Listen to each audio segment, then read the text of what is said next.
The launch of Legacy Walls marks a big push in the fundraising events organised by the Loreto Convent School. With major structural works needed, the school is inviting individuals and corporations to make donations, and their support will be acknowledged by a plaque displayed on the school walls. The history of Loreto Convent School is rich and varied, with its origins going back to the 1800s. You won't believe it, but this is the site of a famous battle. The battle for education. And that battle was fought in the middle of the 19th century.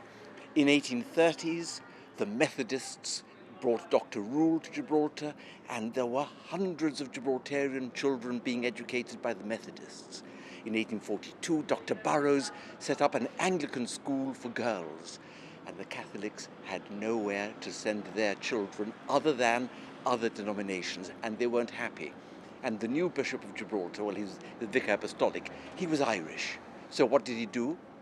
He spoke to the people in Ireland and said, send me somebody. And Loreto nuns were sent over to educate the Catholics in Gibraltar. And that's why in 1845, Loreto nuns came to Gibraltar and established a school. The renovations, which are expected to take place over the next 5 years, have to be sensitive to the history of the building, while at the same time bringing the school facilities bang up to date. Head teacher Louise Napoli spoke of how important it is to renovate the historic building in a sympathetic way. Well, it's a wonderful old building, and considering its age, it has survived longer than many of the newer parts of the school. When you look at the structure of it, a lot of the walls are rubble. But they've survived for a very long time. They've survived bombings, they've survived explosions. It's absolutely incredible. So what we're looking to do is work with the building, not knock it down and start again, but work with the walls that we have, make sure we can make them waterproof, look at the roofing, likewise make that waterproof, and just make sure that we have a building to work with in the future, but retaining all the character.